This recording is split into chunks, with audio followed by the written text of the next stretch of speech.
Welcome back, everyone, to Watch More Football. We're on the 24th episode of this now, so 24 episodes that you can watch on the Genreverse Sports YouTube network. Please give them a check out. We've been covering all the Premier League games for the last, really since probably just after the start of the season. Really, we've been covering things since before Christmas anyway. And you can also, while you're on there, check the main Genreverse YouTube channel, which has got loads of entertainment news and entertainment reactions and interesting things like that on there. And you will also find the same kind of content in written form on lrmonline.com. My name is Cam Clark. I'm one of the senior editors over at lrmonline.com, and I'm hosting the show today. And as always, I'm with Dave, Ryan, and Mick, my buddies who like to discuss EPL football and slag each other off about it. Except me, especially the latter. Can we start by how lovely Dave's mug looks? That he's got his cup of tea in tonight. Yeah, he's being very English. Look at that. Oh, beautiful. That's very nice. That's a beauty. That's a very English cup of tea. That. Just got my bog standard £2 dad mug from Card Factory 5 years ago. But... Good value. This time of night, sitting with cups of tea and coffee, that's just so British. You know that? Yeah. Where's the bottles of Tiger at? Anyway, we will start off with our predictions from last week, guys. So, how did we do? Not too well. Should we start off with Ryan? We could start with Ryan this week if you want. He got, 5 points, Ryan? This week. Okay. I got only 3, sadly. How many games was there? 4 games. I believe I did well. Ryan got 5 points. Well done, Ryan. It was a full fixture list anyway. I think there was a couple of extra ones on top there, weren't there? There was a couple of extra ones. Yeah, there was. Yeah, there was a couple that were names that were in there twice. And Mick did the best. He gets 7 points. That Kyle, could change tonight. Producer, also got 6 points this week, which is a little bit embarrassing for me, considering he doesn't know anything about football. And Ryan still beat me, but that's why I don't bet. Yeah, but as we established last week, he actually did his research. He doesn't know nothing. He did. He heavily contextualised those predictions. What was it again? I've started recording stuff on my phone for some reason here. It's recording my voice.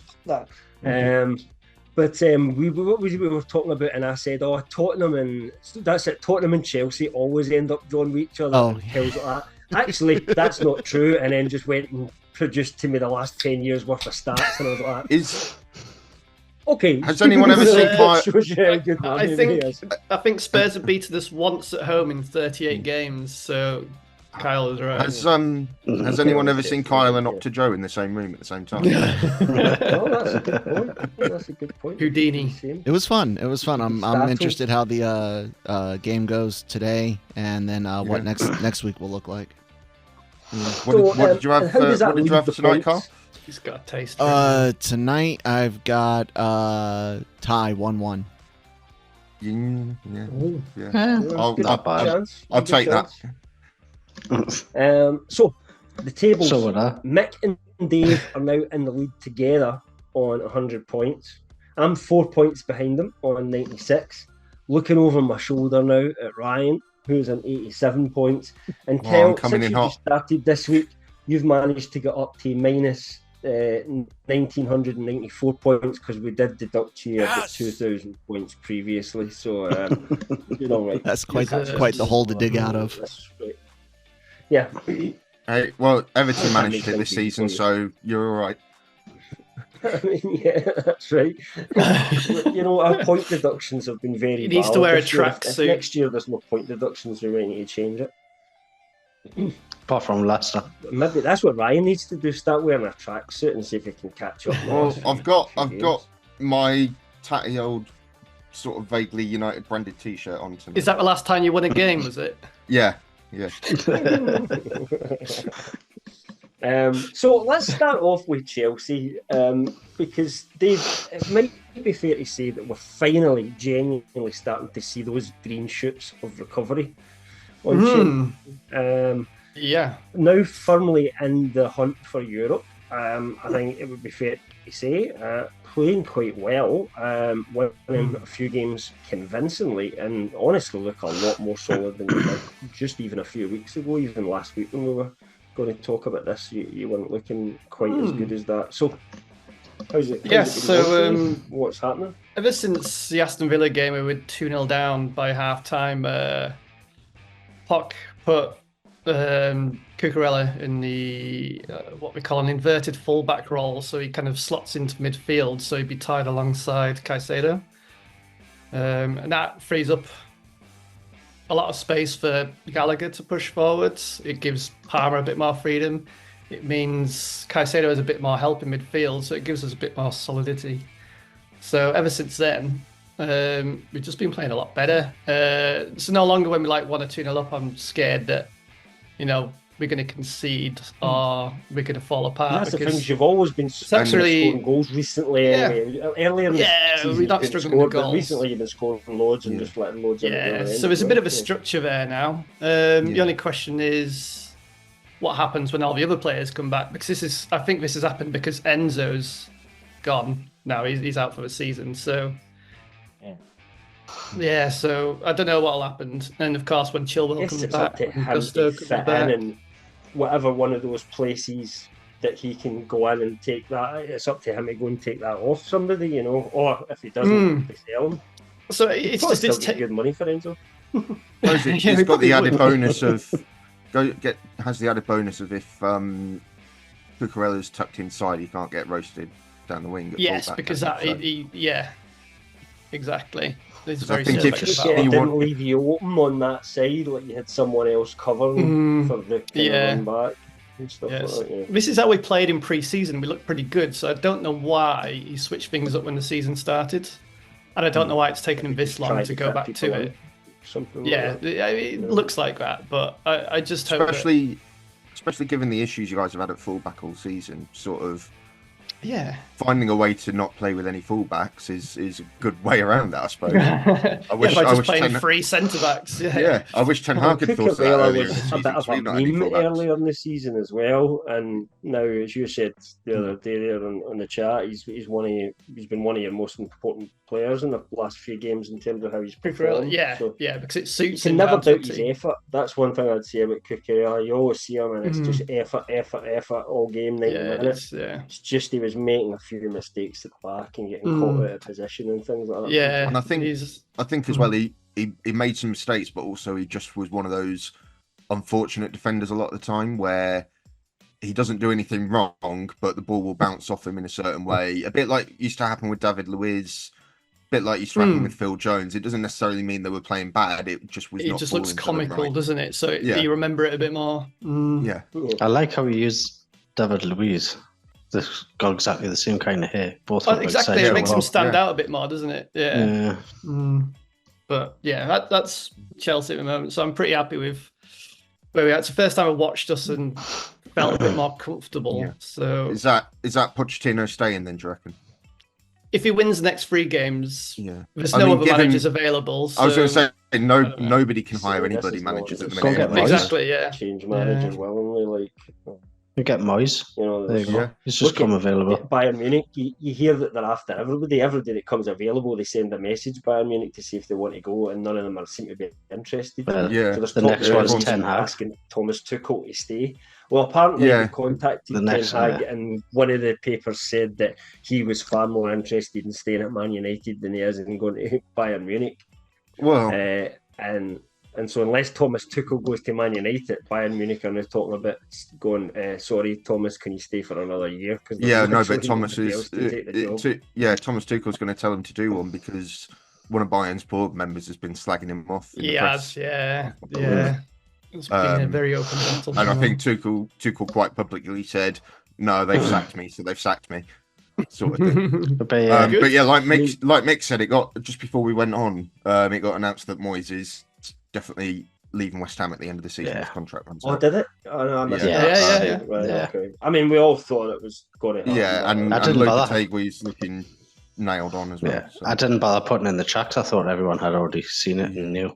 Yeah, well, I think it's one of those ones where like everyone knows it's happening, but it's not been made official, and then the official announcement sort of goes under the radar, doesn't it? Yeah. Maybe talk about that one if there's sake. to talk about next week. I take it Man United have just lost the goal. Yeah. Mick's very Is that why Mick's laughing? Because we are fighting against it would be a funny thing to happen. Is Chelsea will finish 7th above Man U, and Man U will win the freaking FA Cup. So Chelsea will not get European football then. I don't think it's a bad thing, because I think if we get Europe, we get penalised anyway because we've broken their financial fair play rules. So I don't know what happens. Well, get 6th Surely or that'll just 7th, happen the next and time Man you U get to don't Europe, win the anyway. FA Cup just to get that penalised. They are against City. So. Well, I was just going to say, like, Chelsea's next 3 games are infinitely winnable. Nottingham Forest away. Now, I know Forest are fighting for their life and they need just 1 point, right? They beat us last time. Brighton away.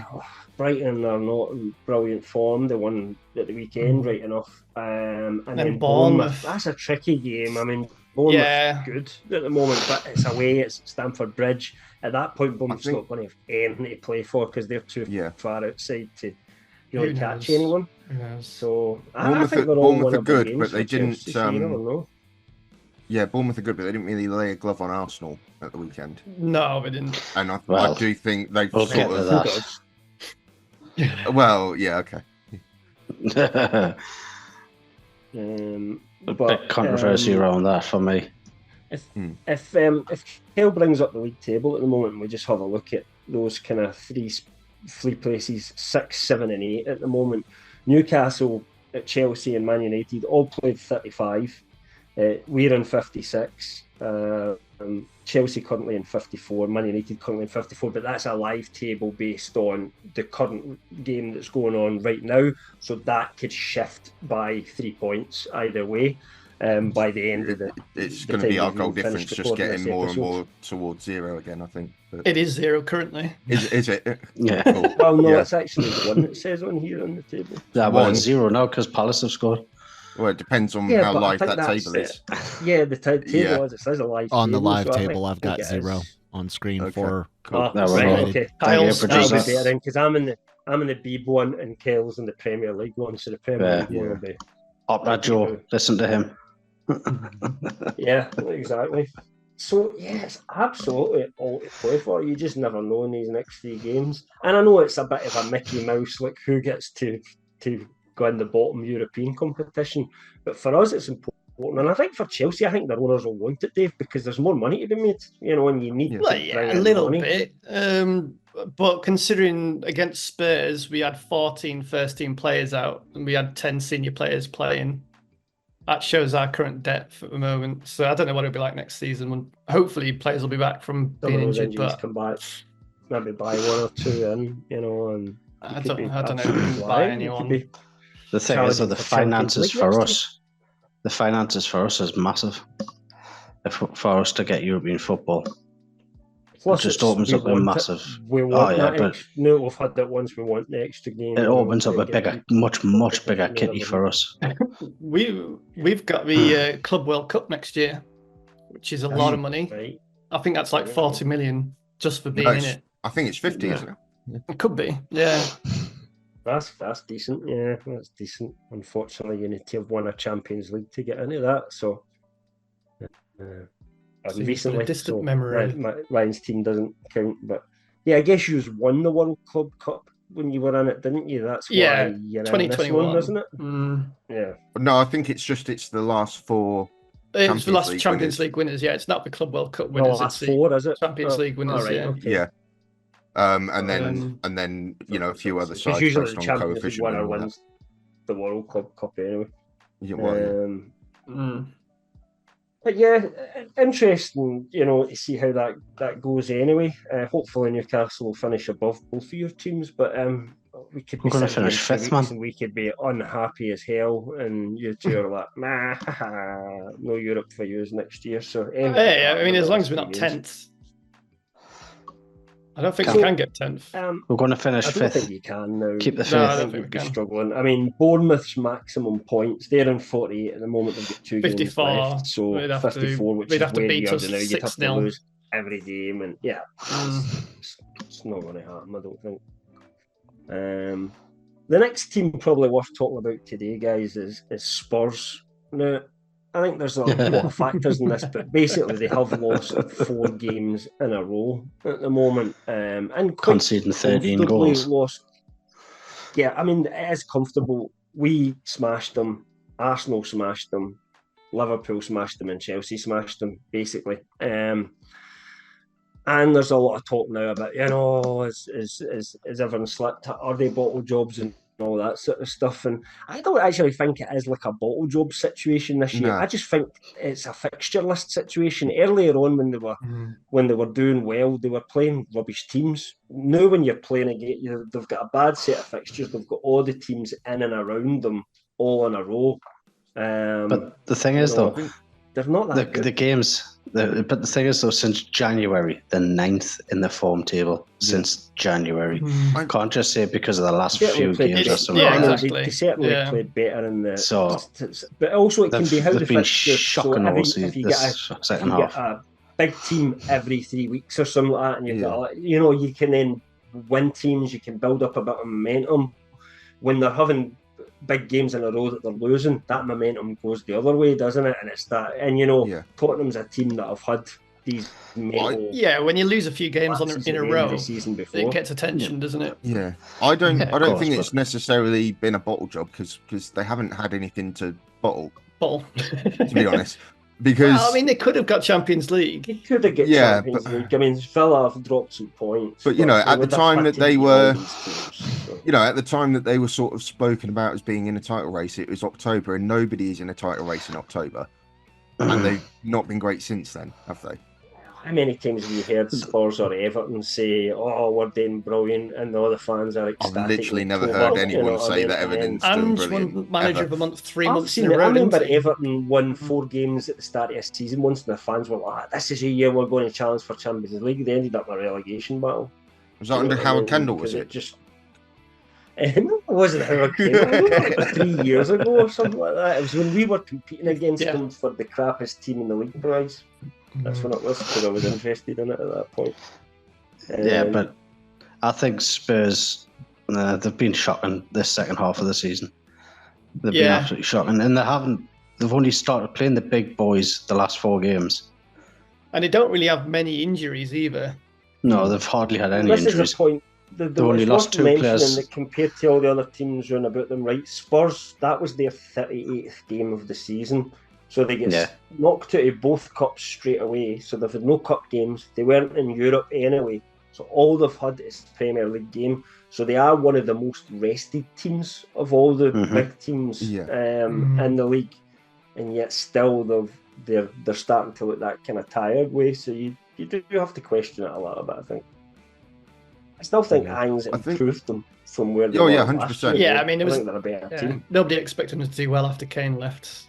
Yeah, I do think they're back four when their first choices are all fit are decent.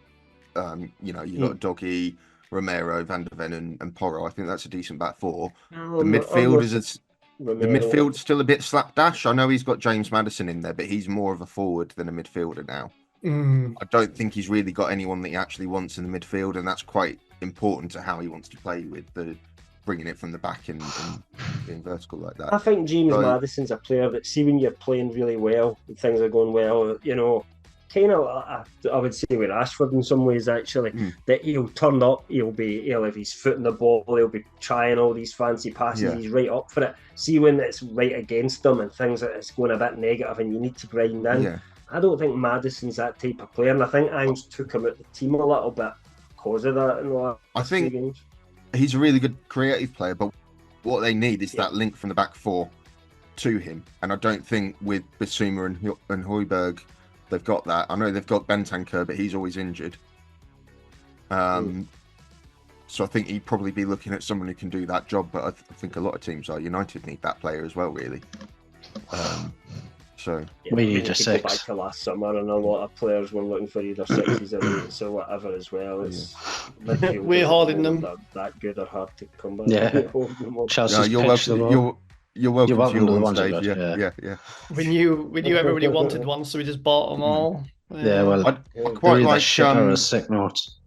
The I ones quite that like the look of bought. that. Who's Lavia, by the way? Yeah, some guy that cost 40 million that I've never actually seen. I quite like the look of that Adam Morton who Palace picked up in January. I don't think he's probably ready for a He move played just yet. really well against us when Palace beat us Yeah. 2-0 a couple of weeks ago. He was very, very good. A little bit raw though, a little bit like just pure work rate, and not necessarily quality. But I think he's switched on though. He reads the game well, I think. Yeah, I think he's one of those players that he seems as if he's determined. Nothing to do with the fact I've just watched him waltz through the middle of the park. I won't say waltz through our midfield because we haven't got one.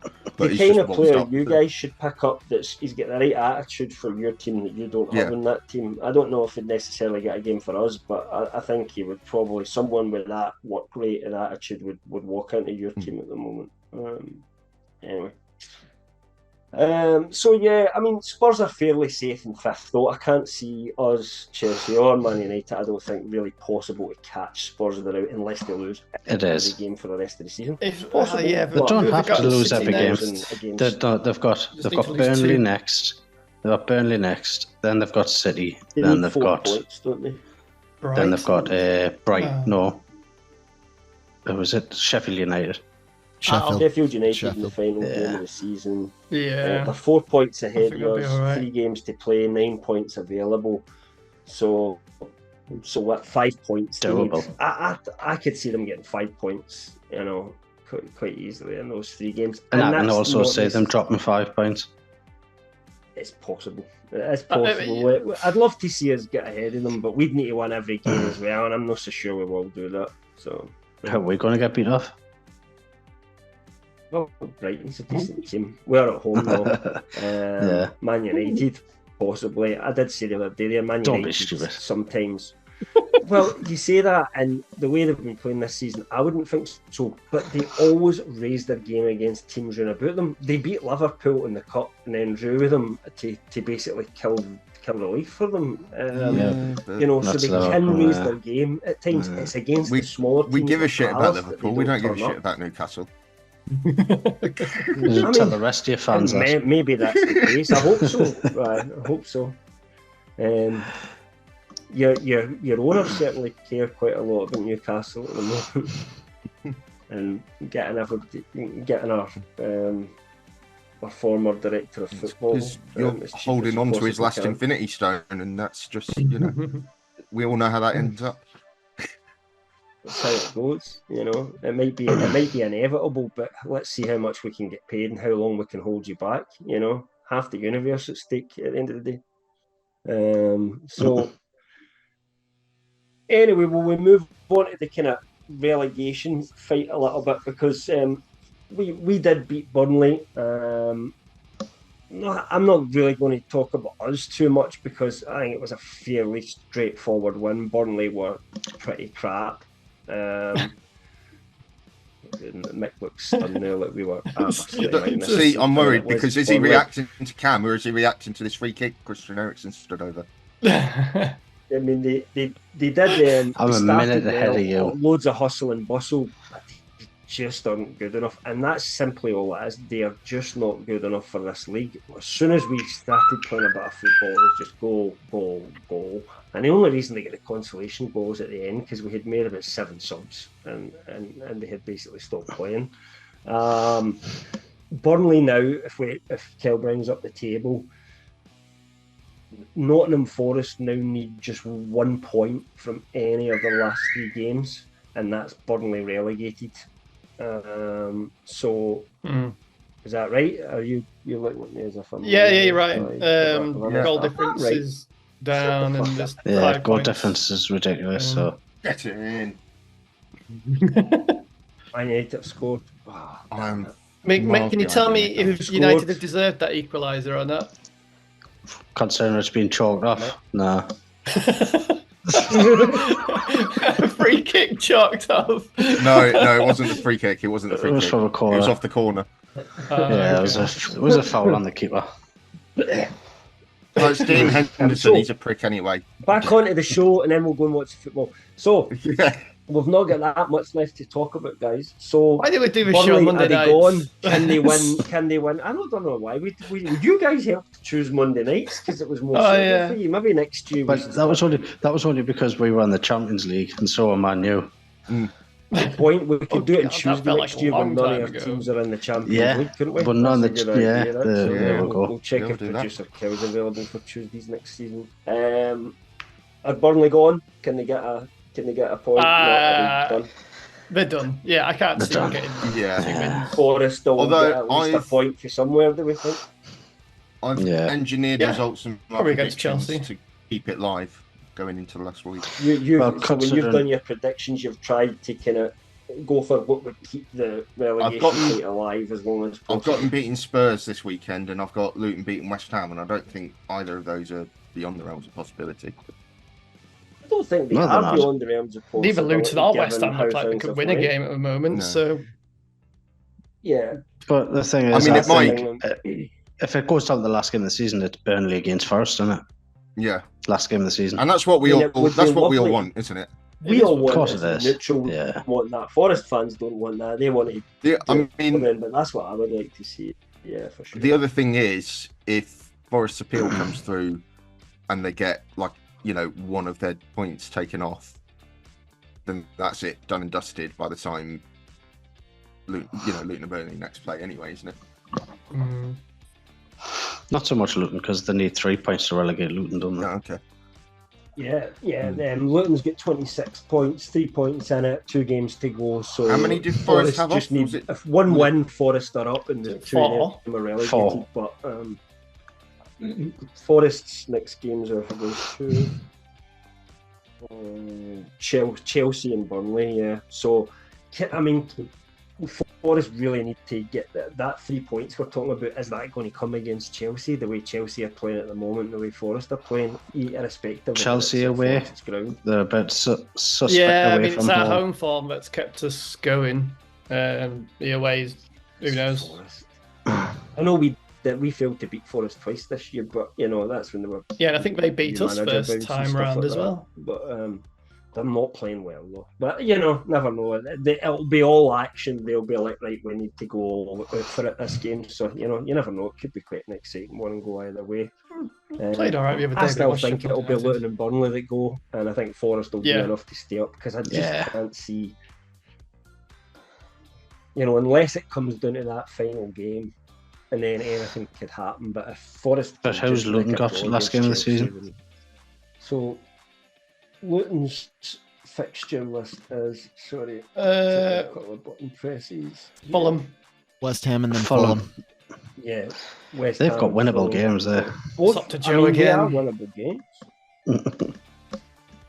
Winnable games. I don't know. Anything could happen, really.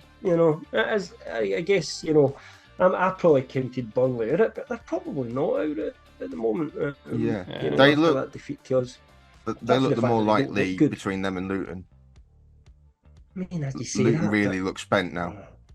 I They- don't think Burnley have Burnley not. looked rough against us. I mean, in the second Yeah. half, they were They're just terrible. chasing shadows. But They the- really yeah. were.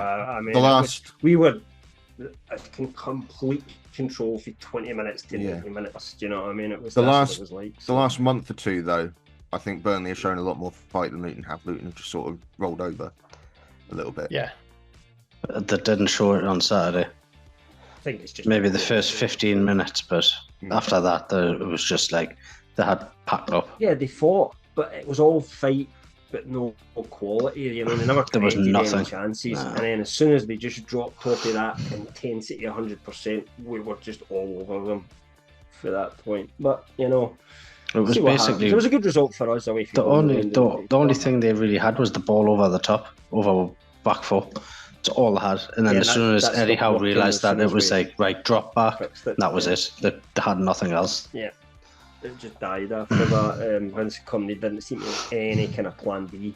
But of course, by half time, they were 3-0 down. So what's he going to tell them to do in the second half? You know what I mean? Right, go and win Damage 4-3. limitations. They're not capable of that. Yeah, don't get smashed. Is probably the way it was. And they kind of played like that in the second half. They just kind of, when they got the ball, they kept it, but didn't really, do much threatening. Anyway, shall we move on? I mean, one thing that's probably just worth mentioning so that people don't think we've completely ignored the title race. Nothing really happened in the title race. No. City won, Arsenal won, Liverpool won, but they're kind of out it anyway. So really, it's 5 as is, until one of them don't win a game, it's going to go right down to the last game of the season. And currently, if both teams win all their games, City wins it.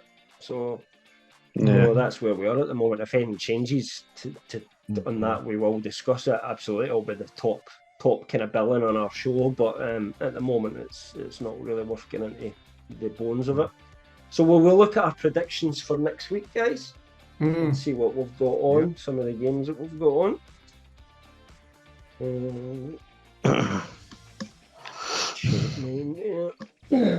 I mean, a lot of games to look forward to, I guess. But you're saying that, there's only really 2 standout games, isn't there? Both Super Sunday. I was looking at, do you know what it was? I was looking at last week's. Yeah. Okay. So yeah, I mean, Arsenal, the Forest United. Chelsea game's important. Man United Arsenal's really important. I mean, Man Villa United Liverpool. could hand Villa, City the Liverpool, league. yeah. That's on Monday Villa, night, not Sunday. So. Is it? Actually, Yeah. The Villa Liverpool. Monday night game. Nothing to play for in that. There's nothing to play for in that. Nah. Villa are No, there's not. It's just a good game, though. Yeah, it should be entertaining. Liverpool are not going to do anything but third. So it's about pride, and that's it. I think it'll be a good game still. On that one.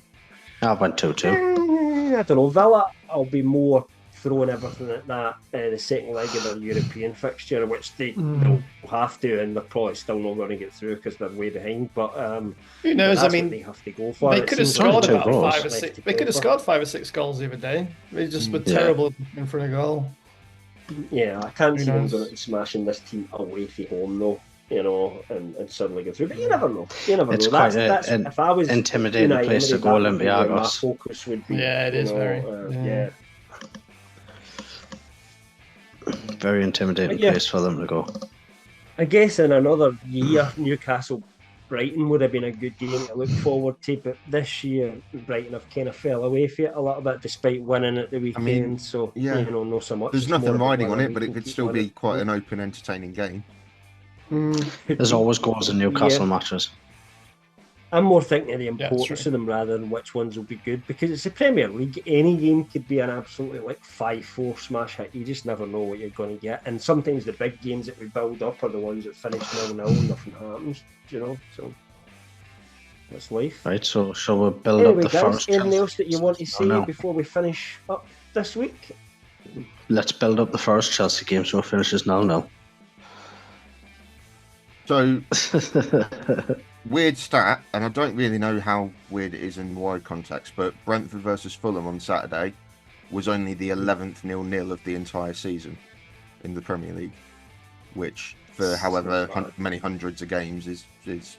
Unbelievable. Yeah. It's good. Very good. It does feel like a high-scoring season. It is. Have you looked into whether that's less than most seasons or whether that's actually just I literally heard it on Match of the Day. So, but the thing is, it's basically the highest. It is the highest scoring Premier League season on record. Yeah, in terms of goals per game. It's all thanks to Sheffield United. Season. I don't know if you knew that, Mike, but Newcastle have scored more goals than we did in the year when we nearly won the title and we were called the entertainers. We've scored more goals than when there was a 42 games in a league season. In the 92-93 season. Yeah. I guess when you look at it that way. 13 of them were thanks to Sheffield United. Thank you very much. Yeah, thanks very much, Sheffield. And they've now matched Swindon's 100-goal tally as well, Sheffield United. Yeah. They have, They have, yeah. But obviously, Swindon did it in 42 games and Sheffield have done it in 35. So, yeah. They've absolutely smashed it in terms of probably one of the worst teams that we've ever seen in the Premier League. But, that is what it is. All right, anything else you want to say before we wrap up? No, I think so. Okay, well, no. guys, please tune in next week. We'll be back to discuss. We've only got a couple of more matches left, a couple of more match weeks left to finish off the Premier League season. And so let's get into exciting times. We'll be here to talk about it all next Monday again, for the moment anyway. Well, actually, we could discuss that. We'll discuss that offline and see how we go. But we'll be back next week anyway, so watch it, check it out for us. Like and subscribe if you can. We'll be on the Genreverse Sports YouTube channel. Bye. See ya.